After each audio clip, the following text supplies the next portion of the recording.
Magandang araw mga kasari, nandito na naman ulit ang inyong tindera o diva. Tingnan mo naman sa altar guys, excited yan, pupunta kami doon sa bukid no.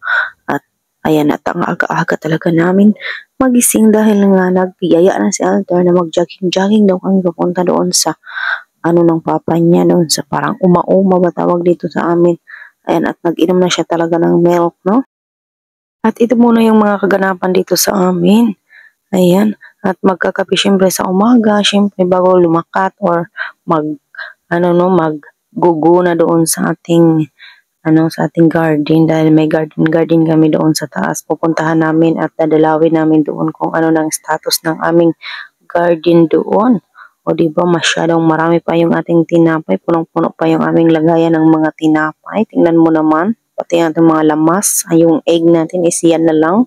Naubos na yung aming 5-3 kaya ayan magbili-bili na tayo ng mga egg no, pero naka-order naman ako doon sa aking binibilhan. At biglang may naglako na isda dito, tiningin ko muna yung mga isda niya kung okay pa ba at pwede pang iuulam. At saka kumuha na ako guys ng ito kasi 180 lang daw yung 1 kilo. Kaya ayan, napakuha ako ng 2 kilo, lalagay lang muna namin sa rep dahil meron pa naman kaming ulam. Nagbili kasi ako ng ampalaya at saka isda pinirito.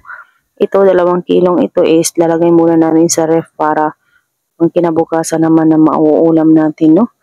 At saka ayan na pinapalinisan lang namin yan, tapos ayun ilalagay lang sa ref muna bago pag kinabukasan naman is walang maiuulam, meron agad-agad tayong makukuha na ulam dyan lang sa ref.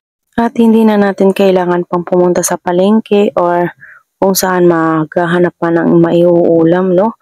At saka ito na nga, pumunta na kami dito sa aming bahay kubo sa taas.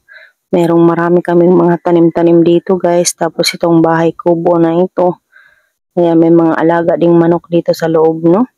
Ayan, may mga manok yan dyan. Tapos walang nakatira na dito. Gusto nga namin sana ipaayos ito dito para nga merong hindi maano dito sa kubong ito.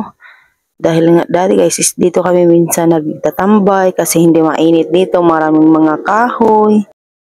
At marami ding mga saging dito. Tingnan mo, ayan yung aking asawa. Siya guys, naglilinis siya kasi nga napakaraming damo.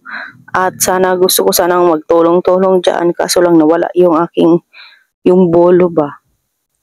Nawala dyan at saka ayun hindi tuloy ako nakapagtulong-tulong dyan sa asawa ko.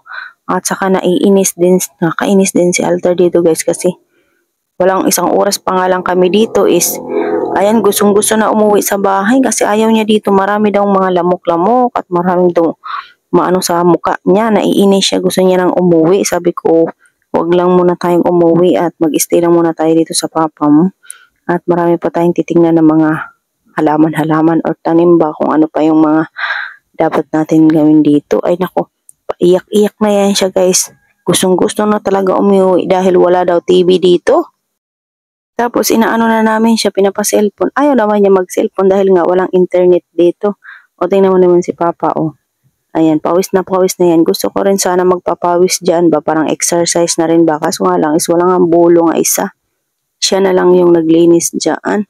At saka sa susunod na pagpunta namin dito, kukuha na tayo ng bulo no para malinisan na natin itong bukid-bukid namin. At marami talaga siyang tanim na saging, may mga gulay din, may mga ganas-ganas, ayan may pinya, tapos may mga halaman din. Gusto ko nga ipapaderto dito kasi parang ayan malawak siya guys, napakalawak niya. Ayan, tapos may mga kalamansi din, ayan di ba, maraming mga pwede mong itanim dito. At ayan, kukuha ka na lang ng mga halimbawa makapagtanim ka ng mga pichay. At kung ano-ano pang mga gulay na itanim mo dahil malawak naman itong lupa na ito. O di ba? Napakalaking bagay at napakalaking tulong sa amin dito guys kasi minsan pag wala kaming mauulam ay kumukuha talaga kami dito ng mga halimbawa yung mga tanim ng mga ganas, yung mga dahon-dahon. Ayan, napakaraming mga matatanim dito kasi malawak naman ang lupang ito. O di ba, may bunga na naman ulit yung saging natin, meron na naman tayong makukuha. At saka maraming tanim dito si Papa na kalamansi. Ayan minarkot niya yung kalamansi dyan guys. Ang dami at ang lawak-lawak ng lupang ito. Kaya sabi ko nga is pag makapera tayo is pwede na natin tong pader ba, kudal ba. Maganda kasi yung gano'n kasi para walang ibang nakakapasok at lagyan na lang natin ng gate. Ganyan. Tapos ayan na yung ating mga tanim. Mangunguha ako guys kasi gigisahin natin at ay uulam. Masarap kasi itong ganas na ito is ginisa lang or ano yung ni-steam lang ba siya. Tapos ayan. Ako lang naman yung kakain yan kaya kunti lang yung aking kukuhanin, no? Kasi sila is nagsawa na yan sila sa kakakain. Ayan, malaking ano din to yung sustansya ba ng ganas ba yung mga dahon-dahon kasi pag halimbawa is ano yung tiyan mo, ayan, pwede mo yung kainin na wash out agad yung ano mo. Ganyan lang yung ginagawa ko. Umuulam lang tayo ng mga gulay-gulay sa ating bakuran at hindi na talaga ito naaasikaso dito dahil nga is mga busy kami tapos ngayon lang ang hindi busy dahil walang pasok, di ba, bakasyon ngayon, kaya ngayon lang talaga namin ito na dalaw dito sa taas kasi nasa taas ito guys ng ano ng basta papunta lang sa pikit meron itong ano dito. May mga bahay din naman dito nakatira mga kapatid ng asawa ko kaso nga lang is hindi nga naaasikaso kasi ay syempre kami is may mga trabaho din tapos sa tindahan, di ba? Ganun yun. Tapos wala talaga kaming kabalak-balak dito guys. Ngayon pa nga, wala kaming kabalak-balak mag-swimming dito at bigla kaming nagpa-swimming, no? Dahil sa super init talaga dito sa Buray. Ayan na nga si Alter at umiiyak na gustong-gusto nang umuwi. Kasi nga marami daw kumakagat-kagat sa kanya, no? Kaya ayan, uuwi na lang kami talaga is iiyak-iyak na siya. At saka yung pag-uwi nga namin, ayan, nagmaritis-maritisan muna sa kalsada. Pagkatapos magmaritisan sa kalsada, nagbalak na kaming mag-swimming. Is wala naman kaming kabalak-balak kapag swimming dahil yung balak talaga namin ngayong araw ay ano lang talaga, maglinis doon sa tingnan mo naman, nasa gilid lang siya ng kalsada, no? At ayan, pauwi na kami doon sa baba kasi itong ano namin, yung parang lupa namin doon sa taas is nasa gilid lang din ng highway tapos maglalakad ka lang din doon papasok. Ayan na nga at dala-dala ko na yung gulay na kinuha ko kanina doon sa tanim.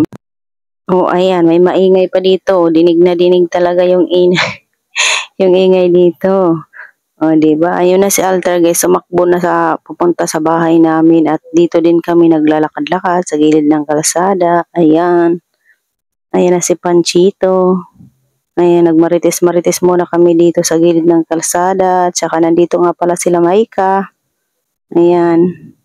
At habang kami nagmamaritisan sa gilid ng kalsada, ayan, naisipan namin na mag-swimming dahil ang init-init.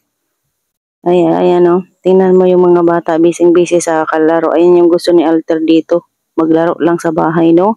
Manood ng TV dahil walang lamok dito. Pero namang lamok kasi lang nag-electric pan nga, hindi kagaya doon sa ay wala talagang electric pan doon kaya ayaw na inis siya. At saka ayan na nga guys, no, pupunta na tayo ng Paranas at mamili tayo ng babaunin kasi maliligo kami sa kinabutan. At kasama talaga namin yung dalawang batang iyan dahil ayaw magpaiwan at ayaw maglaro-laro, gustong sumakay lang dyan sa sakyang iyan. Kaya sinakay na rin namin para malibang din sila, no? Silang dalawa at sinama namin doon sa palengke ng Paranas. Ayan. Talaga namang mayroon tayong taga-video ngayon. Buti na lang talaga ay sumama si Amishino at para din makapag-video-video sa amin at nagpagas muna kami para mamaya pagpunta na natin sa kinabutan is full tank na yung ating motor. Diba? Ang talagang sipag naman talaga ni Amshi mag-video-video sa amin, oh. Tingnan mo. At nagpakarga pa talaga si Sian sa akin. Ayan, anak yan ni Maika. Galing pa yan sila ng Kalbayog at pumunta dito. At ang aga-aga, mamimista na atas yan sila dito sa amin, char. Ayan guys. Ayan na yung Paranas na yung daanan is butas-butas. Na hindi man lang nilagyan ng harang or hindi naman lang tinuloy yung paggawa nila. Binutas lang yung kalsada para lang maano yung mabutas yung kalsada, no? At saka ito na nga at papasok na tayo, papunta na tayo ng Paranas, sa palengke kami pupunta. Yung ating bibili naman ng mga baon guys is yung madali na ba. Ayan, bumili tayo ng pizza. At saka mag-spaghetti na lang kami ng 1 kilo para sa mga bata. Tapos manok, yun lang. Manok yung bibilhin natin. Ayan, nandito na kami sa palengke. Bibili tayo ng manok para adobohin. Ayan, tapos ayan si Shanshan. Nalibang talaga siya dito sa kaikot-ikot namin dito sa palengke. At bumili na rin ako ng watermelon. Sana gustong-gusto ba naman ni Alter bumili ng mais. Kasi sabi ko is wag na yung mais. Watermelon na lang. Ayan na, bumili tayo ng watermelon. 208 yun. Ilang kilo ba yun? Basta 35 yung 35 yung isang kilo ng watermelon. At saka ayan, bumili na rin ako ng pritong manok, yung tagsa 10 piso. At saka yun lang yung lahat ng aking binili, no. At uuwi na kami dahil hindi naman kami masyadong marami-rami, no. At magluluto pa naman kami doon sa bahay namin. Ayan, at pauwi na tayo. O, syala. Ang haba-haba na naman yung ating daldal dito, guys.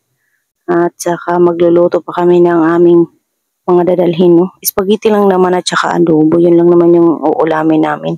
Kasi sa kinabutan lang kami magsiswimming at ayan. At magsimula na nga tayong magluto. So, hanggang dito na lang yung ating video. At ayan yung pag-uwi namin, naluto na yung